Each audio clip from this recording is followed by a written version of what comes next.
Shalom saudara-saudaraku yang dikasih dalam nama Tuhan Yesus. Hari ini saya mau berbicara tentang berita kematian dan kebangkitan Tuhan kita Yesus Kristus.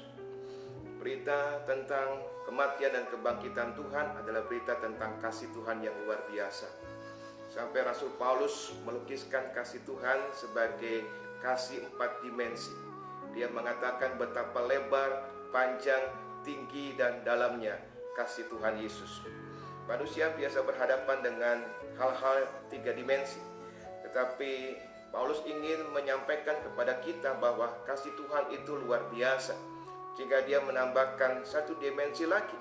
Jadi betapa lebar, panjang, tinggi, dan dalamnya kasih Tuhan. Kita tahu saudaraku, di kayu salib Tuhan Yesus mengalami luka-luka dari atas kepala sampai ke kaki. Jadi mahkotai dengan mahkota duri, saudara. Kemudian juga dia pernah dicabut janggutnya dan menimbulkan luka-luka. Dia pernah dipukul, saudaraku, oleh tentara Romawi dan juga menimbulkan luka-luka. Saudaraku, dia dicambuk dengan kejamnya oleh tentara Romawi 39 kali. Saudara tahu cambukan tentara Romawi itu luar biasa sakitnya. Karena cambuk tentara Romawi itu, saudaraku, di ujungnya ada logam yang runcing. Sekali dicambuk, saudaraku, maka akan ada bilut-bilut sehingga tubuh Tuhan terluka. Kemudian dia dipakukan di kayu salib. Kaki dan tangannya dipakukan di kayu salib, menimbulkan luka-luka. Jadi saudaraku, dari atas kepala sampai kaki semua ada luka-luka Tuhan Yesus. Tetapi dia menanggung itu semua karena kasihnya kepada kita, karena dia ingin menyelamatkan kita. Karena keselamatan itu hanya bisa terjadi bagi umat manusia oleh karena kematiannya di atas kayu salib. Dan saudaraku yang kekasih, lebih daripada itu, Tuhan Yesus bukan hanya secara fisik, saudaraku, mengalami luka-luka, tetapi Tuhan Yesus juga mengalami hal yang lebih dahsyat lagi, yaitu bukan hanya fisiknya terluka, tapi juga mentalnya, saudaraku, diuji pada waktu itu. Mengapa demikian? Karena Tuhan Yesus dengan Bapa di surga tidak pernah berpisah, selalu bersama-sama, saudaraku, menciptakan langit, bumi, dan segala isinya bersama-sama.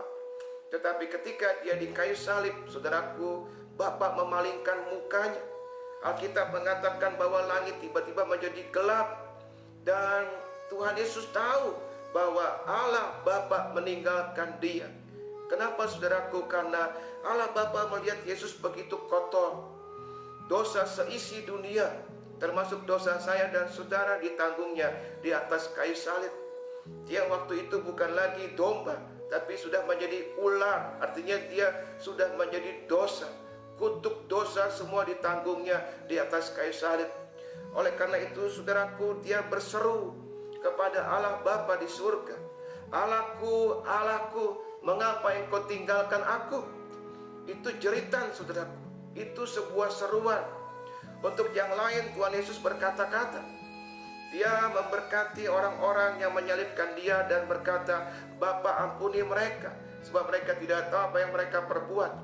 Ada 7 perkataan Yesus, tetapi ada 1 seruan, yaitu ketika dia merasa tidak tahan. Dia berkata, "Allahku, Allahku, mengapa engkau meninggalkan aku?" Kita mengerti sekarang, saudaraku, bahwa bukan hanya fisik, tapi mentalnya juga Tuhan diuji luar biasa pada waktu itu. Tidak pernah Yesus dengan Allah Bapa berpisah. Ada sesuatu yang kosong rasanya. Dan patut kita ketahui bahwa bagi Tuhan Yesus mudah, saudaraku, untuk mendatangkan malaikat-malaikat dari surga, membebaskan dia. Tetapi dia tidak pernah melakukan itu. Dia menahannya semua, baik penderitaan fisik, baik penderitaan mental, sampai selesai. Ketika di atas kayu salib dia berkata, "Sudah selesai." Dan kemudian dia menyerahkan rohnya kepada Allah Bapa di surga. Pelajaran apa yang kita bisa terima pada hari ini? Betapa Tuhan sangat mengasihi kita. Dia tanggung segala penderitaan demi kita. Karena firman Allah katakan, begitu besar Allah mengasihi dunia ini, sehingga dikaruniakannya anak yang tunggal, supaya setiap orang yang percaya kepadanya tidak binasa, melainkan beroleh hidup yang kekal. Keselamatan hanya bisa diperoleh oleh karena kematian dan kebangkitan Tuhan Yesus dari antara orang mati. Oleh karena itu, saudaraku, hari ini mari kita juga alamilah kasih Tuhan yang begitu besar itu. Rasul Paulus mengatakan, jangan hanya kita mengerti, tapi alami kasih Tuhan yang luar biasa itu.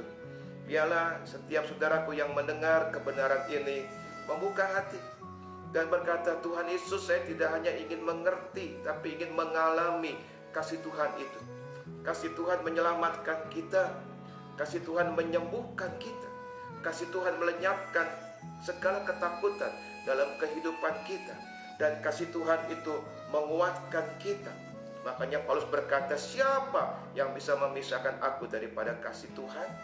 Dia tahu, saudaraku, banyak penderitaan, banyak masalah, tapi apa yang membuat dia kuat? Karena dia mengalami kasih Tuhan yang luar biasa.